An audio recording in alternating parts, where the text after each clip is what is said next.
Mirasee.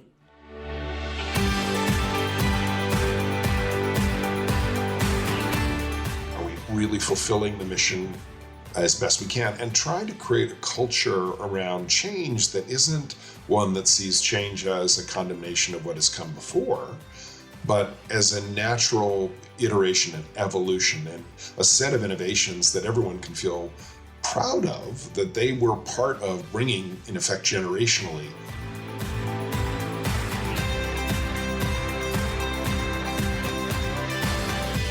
I'm Sharon Richmond, and this is To Lead is Human. For more than 30 years, I've run a business called Leading Large. I help C-level executives expand their impact, clarify their priorities, energize their organizations, and build cultures of accountability and respect. In this podcast, we help you envision how to supercharge your leadership by introducing you to executives who lead with intention. These top business leaders exemplify the principles of leading large. They know that as leaders, the positional power they get comes with an equal measure of personal responsibility.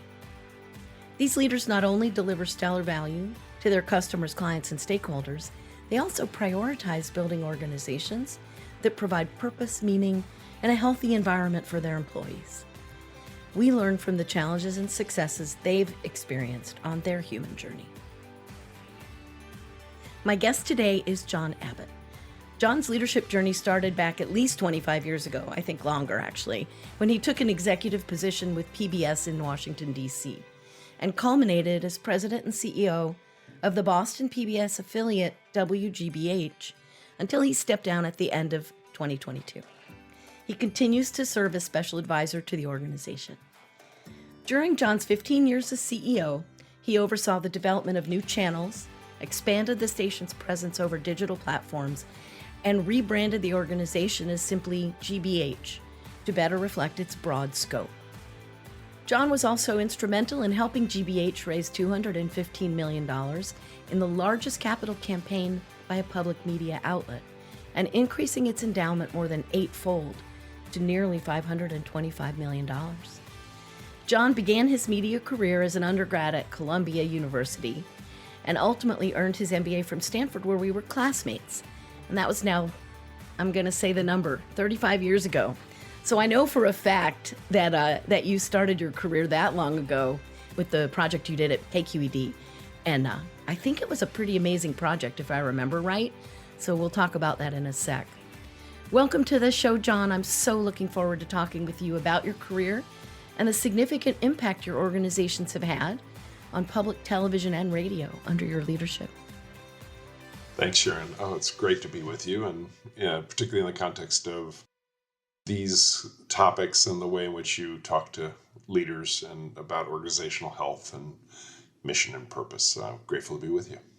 Thank you so much. So let's start a little bit with the story of KQED and the project you did there, because if I remember right, it was pretty groundbreaking. It was a very special time, and as you remember, most of our classmates were understandably focused on careers that were going to lead them to great success across a range of for-profit industries, and including, banking, finance, Silicon Valley, consulting. I was along with a group of us, just like us, in a small cadre of fish out of water.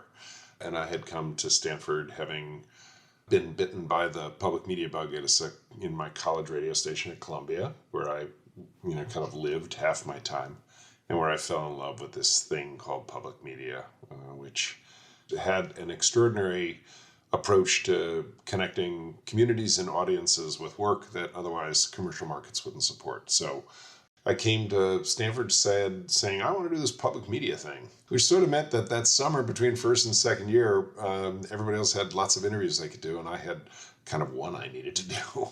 And I got lucky. The president of KQED, which is the wonderful flagship public media organization in San Francisco, came to speak on campus. I was maybe to 5 people. I was one of them. And I said, gee, might you have something I could do with you? And he was kind enough to invite me up, and basically with his direction and that of many of the executive team, they were looking at a strategy to create the first all-news public radio station in America. And I was 25, and I still think it was probably the best summer project of any of our classmates, because it was just so much fun.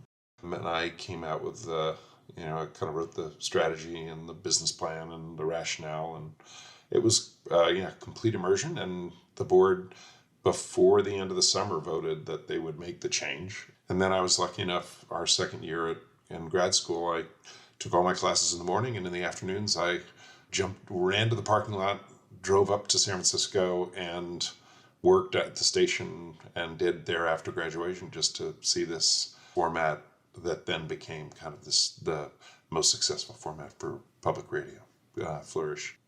Yeah, it's amazing. And the station continues to be core to, so much of the Bay Area. So, how did you go from this like student-y project to getting into the leadership of these public media organizations?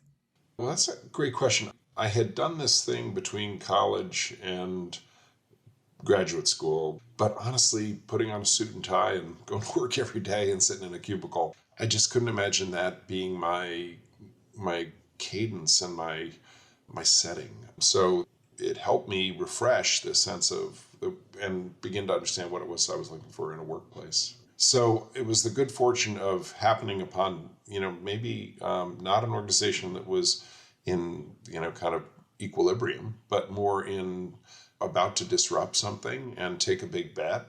So I think in general, being connected to work that others could get excited about makes it very personally fulfilling, but also creates an environment where you can pull a team together and get people really excited about their work and their work alongside others. That's great. And I think what we want to talk a little bit about today is the arc of your leadership journey and maybe your philosophy today about leadership and kind of how it evolved over time. So maybe just reflect a little bit on how you started out thinking about being a leader and where you went over the decades as you rose ever higher in ever larger organizations. Well, I was back at the beginning, 25 years old, trying to do this project that many of the folks in the organization, while they had socialized the project with people, a lot of people didn't understand, what's this kid doing? The kid, as they called me. But I think maybe the thing that I've held on to from that window of time, I remember being there that summer and kind of being the person who was doing this peculiar thing and what's he going to accomplish, and being social with people in the workplace at KQED. But I remember halfway through the work how incredibly fulfilling it was to have one of the executives who was sponsoring the project come by and say, hey, I read that draft you did. It was intriguing, and I'd love to talk to you more about it, or great work. So I think when you talk about the origin point of a leadership journey, for me, it was, and I still remember this, never forgetting what it was like to be in that position as a younger person, giving his all and hoping it was resonating, and then getting feedback and having somebody notice and be seen. So for me, that early remembering what it was like to be someone young and contributing, I think that always has informed the way I've thought about teams. That's great. What were some of the next iterations, other moments you recall along the way that stuck with you? Well, I think there was so much change going on. The challenge in the earlier parts of my career was really centering on the mission and goals of the work in the public media space, and trying to both balance the thinking about the annual operating work with the kind of larger strategic arc where we're going, both because to survive and to continue to be a part of the media terrain in this country and communities across the country. Public media is the last locally owned, operating, governed media in America. And so there was a kind of imperative that said you have to both nail and execute the plan for today and tomorrow and next year, but you also better be looking around the corner because media is changing so much. So a lot of people that I work with ask me, how do I find the time for the strategic work? Because I have so many operating responsibilities. And that does prove to be kind of a dilemma. Do you have a lesson learned or a tip from that? Oh, it's a great question. I think in part there's a little bit of what each of us brings to that chemistry, right? The balance of how much joy there is in thinking strategically versus operating. And, each of us has our own quirks in our own recipe about addressing life, right? So some of it, I think, comes with who's around you. How do you complement the team members that are around you, the people that are on your team, or the people that are leading you? The other thing I would say about that is very often people think of the operating time and the strategy time as separate. I actually think that there's also a thing about team chemistry and about career development that's important there. Is if you're the senior lead on a team and you think it's only you who's thinking strategy, you're missing the juice, you're missing the energy. And so I think in leading a team, contextualizing the why and thinking about, we're doing this today, what do you think it'll look like next year? What do you think it'll look like in 2 years? What do you see?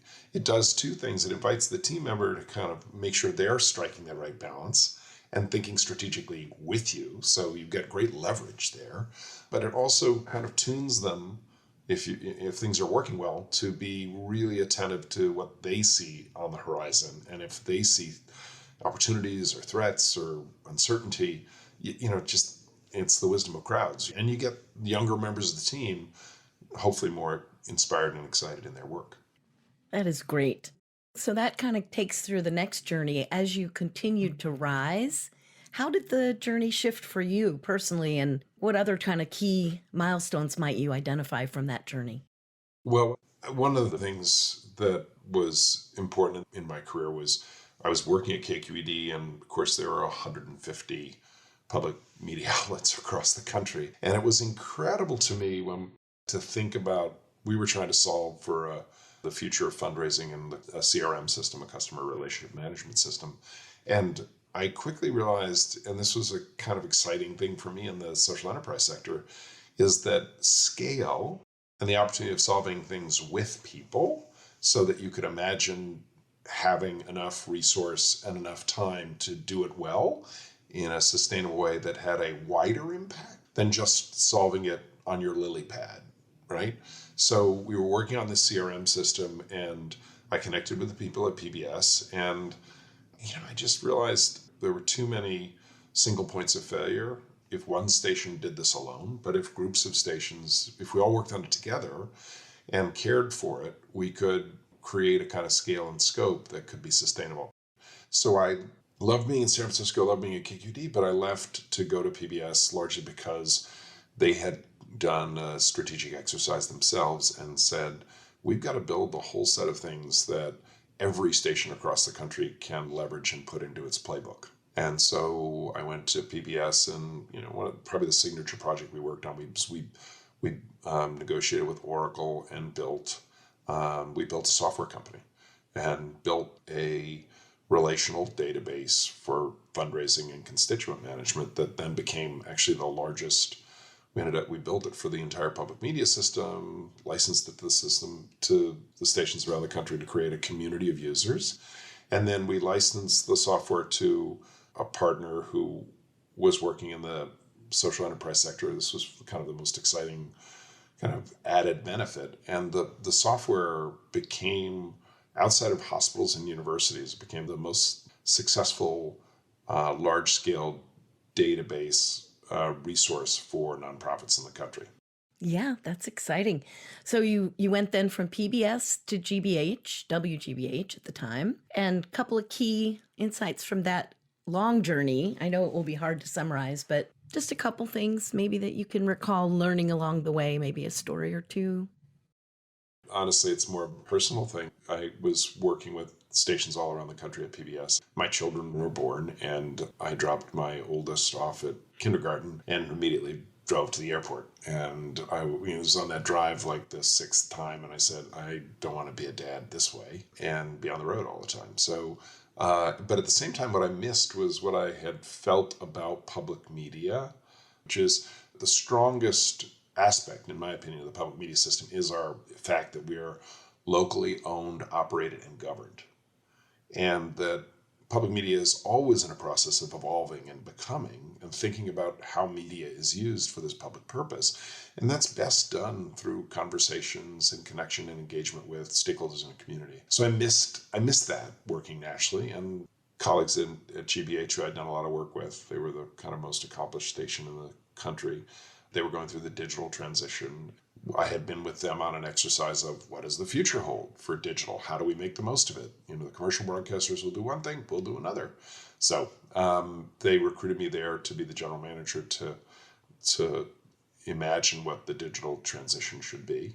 And it was exciting because I was able to we imagined it for GBH, but together with the station in New York, WNET, we went to the 10 largest stations, the two of us in Boston and New York, and mapped this future of, if we all run off in a different direction, we're not going to really accomplish nearly as much as if we agreed generally to what game we wanted to play. So we basically, Paula Kerger, who's the current president of PBS, was in New York at the time, and she and I presented this plan for what became the suite of digital channels that public television uses today. I think one of the things that's been true of this journey is remembering the things that you love and remember the things that resonate for you. So here I was at GBH in Boston, getting it done for Boston, but I still could keep a bit of that flavor of system leadership and building. I kept one foot in the we, like what are we doing across the country to move together and to be a community? And then my new foot was in really diving in and getting to know Boston. Very exciting. So as general manager, was there a particular kind of challenge that was a little different than the COO challenge and then the CEO challenge? GBH is the largest producer for PBS, so they're kind of two parts of the company. One is being a big content producer, and the other is being of service to Boston. And so my greatest memory there was taking everybody through the strategy of what we were going to do, what we could imagine for these digital services, and then the related work that we do in the community in terms of content and engagement alongside them. And so I walked through basically all parts of the organization, not just the editorial teams, but a lot of creative organizations, we-they culture, where the creatives are king and queen, right? And everybody else works for them in a way, right? And that I find with so many of the issues we're all facing, whether it's finance, development, IT, digital, design, everybody supporting that team should feel like they're at the table with the creatives. So I think two things. One was working on a culture that was very much about we, and that the best work was going to happen if you invited your folks in functional leadership to the table in the first inning, not the eighth inning. I heard time and again, if we only were at the table early, we could all be part of designing a solution that ultimately, when it came to our turn to execute, we were ready. And the other thing that I took away from all those conversations, by like the third or fourth one, there was one phrase that everybody used in it. I mean, it's true of for-profits and nonprofits, but definitely true in nonprofits where you deal with this kind of scarcity mentality very often, right? And challenge of access to capital and resources. Everyone used the phrase, well, if only we could, as if these were barriers that were totally insurmountable. So we then changed the strategic exercise and the conversation to an if only conversation. And so one of the things we built was, I want you to think about everything you imagine we could do, but if only. And so we then rebuilt the exercise around everybody thinking about the obstacles that were, keeping them and us from succeeding. And it very often, it was about teamwork, or it was about access to this, or if this process was different and improved. And it basically illustrated, it was a little bit of a map of the organization in terms of communications, culture, things of the sort. And then all of a sudden you had a team around the table saying, oh my gosh, 8 out of those 10 things we might be able to solve. So that notion of getting people to the table and realizing that a lot of what holds people back are the sense that things won't change or couldn't change, and creating a forum for people to be able to talk about the possibilities, if only. I love that. Yeah, that's really exciting. And then what changed when you moved into the COO role? It was this worrying about the scope of the whole place. And so it was a wonderful challenge to then be working with and responsible for driving the whole of the organization around both the content creation, the studio parts with the media delivery and local parts. So what changed was recognizing that the stakeholders I had within the organization were going to be wider and broader, and that there were wholly new relationships I needed to strike. So what I tried to do was transpose the things I'd learned about the organization from being general manager onto, okay, what's true still when I become chief operating officer? And yet what relationships need more of my time because they're new relationships. That's great. So I'm wondering, could you share one or two of those toughest challenges that you faced as a leader, like during these higher level times, that in retrospect you're like, oh, those were pivotal. But boy, at the time, Yeah, we were facing a time of extraordinary change with digital and all of these new platforms, and all of our agreements and contracts and rights agreements were tooled for a set of platforms that we knew well, right? But I had a really talented group of colleagues on the legal department who had lived through a lot of change, but they needed a window onto what we were going to need going forward for streaming, for example, and on-demand access, things of the sort. So one of the things that I experienced was, if I didn't get those colleagues to the table early, everyone on the creative side could imagine the world they wanted. But if they hadn't really spent a lot of time with the business development and legal teams and the tech teams, they weren't going to think about what needs to be different to get us there. So they need to come in when the clay is wet. You got to make sure that the clay is still wet when you invite somebody to the table. And candor, one of the places that I learned that early, I wasn't unexpected because I'd spent most of my career fundraising. I was used to environments in the nonprofit world where, the program folks in effect say, this is what I need, and so just tell me when you've got it for me, instead of how am I going to help you get there, and how does my narrative and case help you with something compelling so I can help you be successful. So I had 2 breakfasts with executive producers who will remain nameless, but who basically said to me, all right, everything's screwed up in corporate sponsorship, or everything's screwed up in development and major gifts, and what are you going to do about it? Those people are terrible. They're incompetent.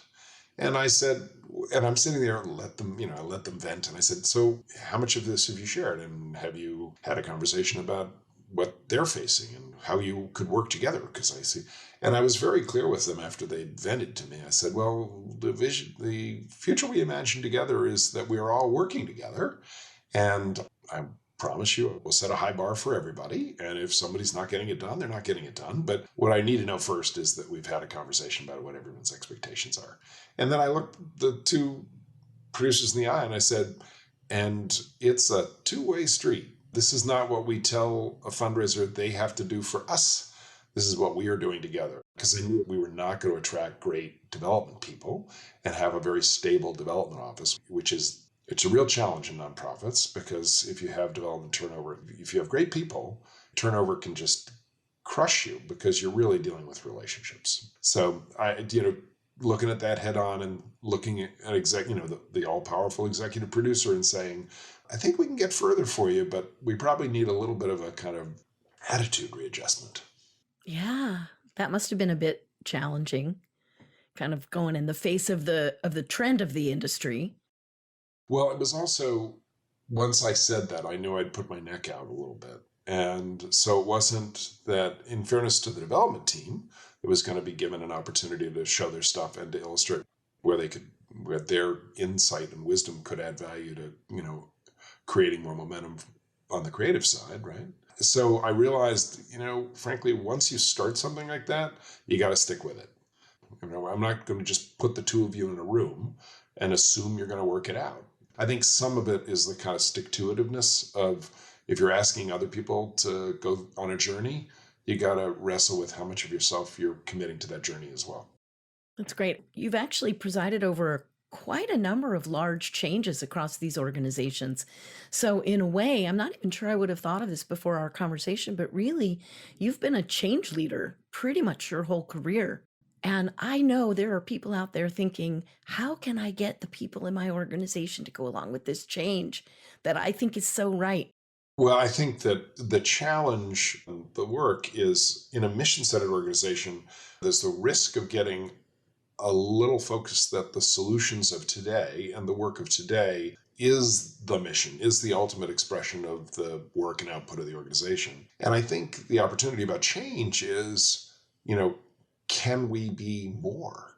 Are we really fulfilling the mission as best we can, and trying to create a culture around change that isn't one that sees change as a condemnation of what has come before, but as a natural iteration and evolution and a set of innovations that everyone can feel proud of, and having people see the evolution of the work and how it's done. We had our own version of that, right? We were radio and we were television. And then we realized, well, that worked when everyone was just listening to radios and watching television. Now it's audio and it's video and it's all these platforms. And people at first were very, it was very uncomfortable for people. And then, wow, this asynchronous delivery environment with on-demand platforms, wow, all that wonderful work you did for that television program at 7 o'clock, we have 3 times the audience we once did. I mean, I can tell you an example we use pretty regularly to talk about change is that public television, PBS, we produce Frontline at GBH. Frontline has more viewers on YouTube than it has on television now. So we use that as an illustration to the entire team that says, well, everybody uses different platforms. So now what we have to do is tool ourselves for all those platforms. And that's not just like more work. What that is the chance to double, triple, or quadruple your audience. And very often in our world, those platforms are used by younger people. So it's also a case we're making that says it's not just having greater reach for the work, but it's basically connecting that work with a new generation of citizens. Yeah, that's very powerful. So I guess a recap of that might be pay attention to maybe they're not quick wins, but stories that will resonate. So it helps expand what people think is possible. It's funny. It's the old thing about telling a story. It's like when you think you've told it 9 times, keep telling it. There were a few of those that were kind of what I call bellwether stories. And the challenge is if you're really also working on that cross-functional teamwork, you're going to be in different rooms, in different meetings with different teams. So actually creating through those bellwether stories a common narrative so that everyone knows this. Bellwether stories they're an important part of creating a kind of currency for change. And one of the biggest challenges for folks during times of change, especially from leaders, is they tend to hear any kind of concern or worry or complaint as interruptive and problematic. A word of wisdom, I used to talk about it as embracing resistance. We just have to embrace what you call resistance. But did you find the same? Or how did you handle it? I think there are 2 characteristics to that resistance that present fruitful opportunity, 2 aspects of it. One is, what am I really hearing from the person? And is it illustrative of something culturally or just in something in terms of team dynamic and communications that we're not doing well in terms of exploring a question? And then the second thing that you get from that is, right, if to something we've already talked about, if you've really involved the team and everybody's looking at a change strategically, and you believe that you've got so much opportunity when you've got 8 team members or 11 team members or 7 team members, and they're all looking at it, if somebody's bringing you resistance, in addition to the kind of like what's understood in terms of operational and executional, is there something I'm missing? Is there some wisdom there because that person is either closer to the customer or closer to a piece of this process that others aren't? And they're putting up a warning signal. It's the kind of sister issue to this notion of when the clay is wet, right? Okay, so now you're in the kiln and you're making it, okay? And somebody comes and goes, I think you're right, Sharon.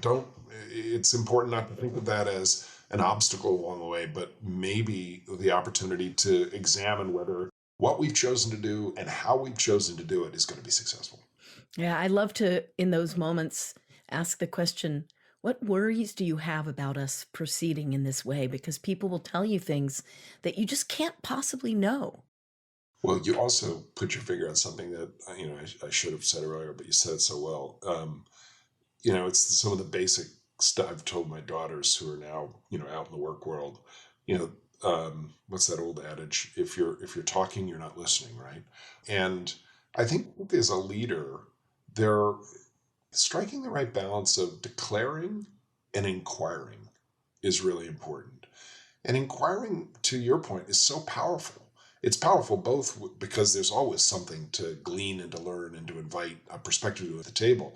It's also empowering because if you try to build a culture within the organization, illustrating as a leader that you have questions shows that you're constantly curious and inviting of other points of input, that you don't have all the answers, but also it's really empowering to somebody to really feel like he or she really wants to hear what I can contribute to the team. So what I say to my daughters is, be careful how much declaring you do versus how much inquiring you're doing.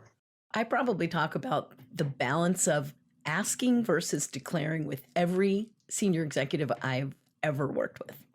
The ones that already get it, they who ask a lot of questions tend to make more statements than ask questions. And so it's fruitful always to kind of check yourself.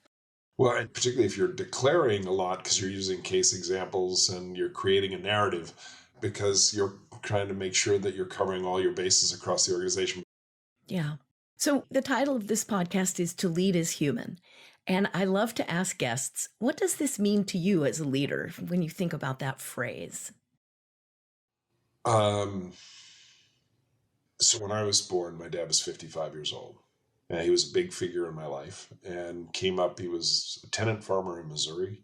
And I grew up with a narrative around, struggle and what it took to, first in his family to get to college. And it was a narrative around gratitude and a lot about just humility, frankly. And I just watched him all his life be on a journey of learning and curiosity. And he lived to 90, and I just never thought I admired so much that he never forgot that he was given a chance to be in different places in the world, to move to New York. And, for him, it was always exciting. There was always a canvas there, right? So to me, the part of that also I connected to, there's a reason why they call it the golden rule. And when I learned from my dad, when I watched him deal, he rose to be the CFO at a college, and he was a workaholic. So worked 7 days a week, and I just followed him around. If I wanted to be with my dad on the weekends, I just was with him. Whether it was they were constructing a building, a dormitory, or, I just would, just wanted to be at his knee, right? But I learned from watching him how he treated other people. And when you say to lead as human, to me, the golden rule, treating others and remembering what it's like to be treated well and respectfully and thoughtfully and caringly. And when it's not, I know it sounds really, really basic, but trying even in those toughest moments to imagine being in that other seat. Because if we're asking that much of everybody, creating an environment where we're thinking about treating other people the way we'd like to be treated. And to me, the golden rule is still a pretty good one to keep an eye on. So this is a tricky one. What's been the hardest personal truth that you've had to face as a leader? I think not acting when I've worked with folks who are not leading and managing and participating in a values-driven way and are being inconsiderate, abusive, or manipulative. So acting quickly enough when you see it, and you always struggle with, can I coach that? Can I coach that up? Is that really what I'm seeing? And then as you rise up in an organization, there's a lot you don't see. And invariably with power politics and positional authority, the challenge of keeping your ears open and eyes wide open enough to recognize when something's awry. And then the real pain is if you realize after the fact you didn't act quickly enough, and that there was a lot that people struggled with while you were waking up. Yeah, I think this is the hardest thing for the leaders that I've talked to, not just on the podcast, but in general, is recognizing that we're fallible. We do everything we can to see everything, to hear everything, but we cannot do it by ourselves. And so a piece that I like about To Lead as Human is we're human beings in a social construct. We need each other to see everything and hear everything so we can make really good decisions. We probably all have a story of, or two or three, sadly, just when that happened. And I would say that for me, knowing of those stories and and that part of the journey, those are the places where I just still kick myself. I realized that there was work left undone. And you're right about fallibility, about humility, and about just staying open and realizing you are absolutely right. Gosh, we all need help. In the aftermath of those moments, it's the important thing is to hopefully try to take a lesson from it so that you know, will I be better the next time? But it's hard not to hold on to that stuff with great regret. So I think that's the perfect segue to wrap up today, Jon. So what's the one piece of advice that you would offer to listeners who want to be more successful executives and build these kind of communities and workplaces that embrace the full humanity of the people that are working there? I recognized early on that I wanted to be around creative people. And while I started as one of those creatives and was producing, I made this really interesting gambit that I said, what I really love, in addition to being a creative, what's really a joy is being constantly around creative work and creative people. So that just spoke to my heart. It just spoke to, it's where I felt fulfilled, felt energy. And so I just would say to, folks, find that part of you that feels fulfilled in both what you do and how you do it and with whom you do it, and see if that allows you to map putting yourself in a position so that it just doesn't feel like work. And for me, it's nice to work at making an environment where creatives could feel really good about their work and feel supported. That was very fulfilling for me. It felt like I was always filling my cup because I realized that was something that I found joyful. I found my joy that way. I don't think we could emphasize that enough if we said it 20 times to people and wrote it, and flew it behind planes and posted it over, football stadiums or something. I think of it as feed your soul. And boy, I feel so lucky also just that the work I get to do is this kind of work with people like you. It's just really so deeply satisfying to be part of the journey. It's interesting when we talked about scale and the ability to see some progress one place, and then what was so empowering about seeing it multiple places in a way I would imagine what you're feeling. My sense is you find in the change and innovation journey and in leading it multiple times, there was probably this kind of pattern recognition thing for you where you realized, well, I definitely feel that there's some wisdom and tenets here, and could my contribution be making sure that was spread? Yeah, it's completely true. So that you have your own version of scaling things with something that filled your cup. Yeah, it does. And this today fills my cup too, and I really appreciate it. So a big thanks to you, Jon, for coming today and having this great conversation. I imagine listeners may want to know where they can find out more about you. So where should they go? LinkedIn is the place where I keep an eye on, keep connected to people whose work I admire and love, and I keep learning. For me, that platform is a good one, and I hope to continue to meet new people, and who knows what the next chapter holds. I know, it's very exciting. Well, thanks so much, Jon, for joining me on the show today. Thanks, Sharon. Please stay with us for a moment, and I'll share some takeaways and coaching tips to help you uplevel your own leadership.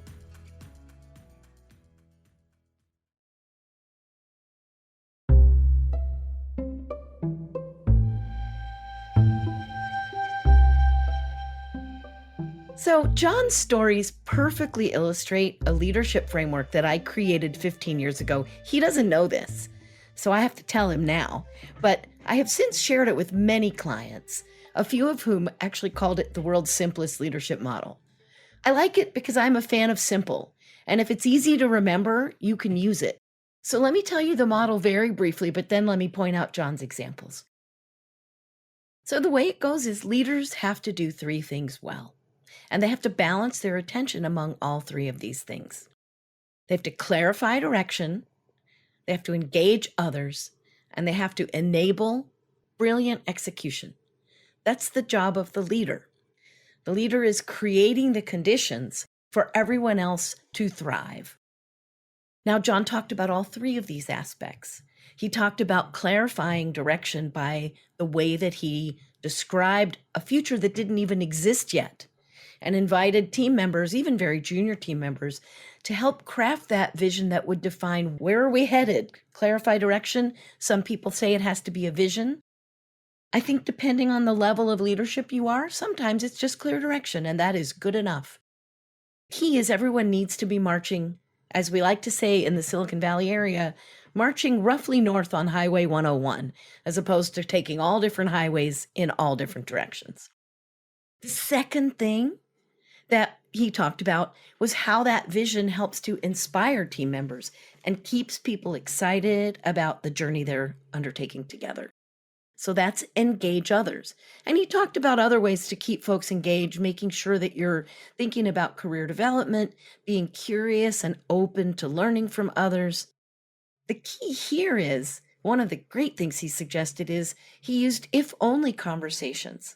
If only we could, to keep that vision motivating and fresh across both the creative groups and the functional parts of his organizations. I especially love the way he also set crystal clear expectations about how he wanted team members to work. He wanted people to be collaborative and join together, not to toss things across the transom to each other and say, okay, I need you to do this for me, but rather to work together to say, what do we need to do to reach these goals? And that's one of the best ways to ensure operational efficiency, using that input from many different people to help you think through what should we be doing next. Not only are these key to any successful leader, but they're especially critical to leaders of transformational change. And Jon has certainly led many transformational changes across his career. So a couple of the other critical takeaways he suggested that you can emulate: include people early. I love that he described it as in the first inning or when the clay is still wet. And you're doing that before everything is so defined that people's suggestions can't shift it. So you're building buy-in while you're also refining the vision. Second, find early wins and tell stories about them. And tell the same story to every group until everyone is bored silly and begs you to not tell the same story again. Why? Because we want people to have the same picture in their head about what we're doing, why we're doing it, and how it's going to work, and most important, where it's already worked. That helps skeptics become more willing to lean into the changes you're bringing. The third is to embrace whatever resistance might come up. And rather than find it irritating, as we often do, use it to learn what you might not be seeing from your perspective, as well as to anticipate implementation challenges that will need to be mitigated. So if you're ready to emulate Jon, here is a 15-minute task that you can do to get yourself started. Schedule 15 minutes on your calendar at either the end of the week or the beginning. This 15 minutes is just for you so that you can ask yourself 3 questions related to what your organization needs right then. At that moment, do the people need more clarity or refreshed clarity? Or are they all still pretty focused on that flag at the front that we're all marching behind? The second is, are people engaged, excited, and focused enough on the end game? The third question, are there lingering barriers or blockages to delighting your customers, developing your employees, or generating returns that need to be removed and nobody's taking action on them?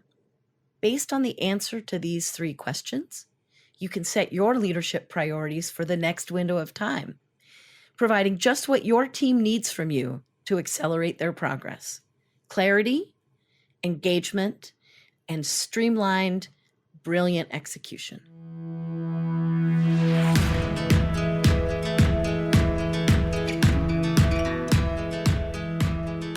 I'm Sharon Richmond, and this has been To Lead is Human. You can find out more about me at leadinglarge.com, LEADING large.com.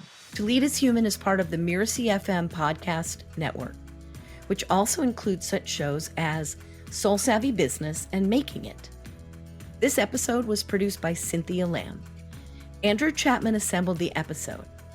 Danny Eny is our executive producer, and post-production was provided by Post Office Sound.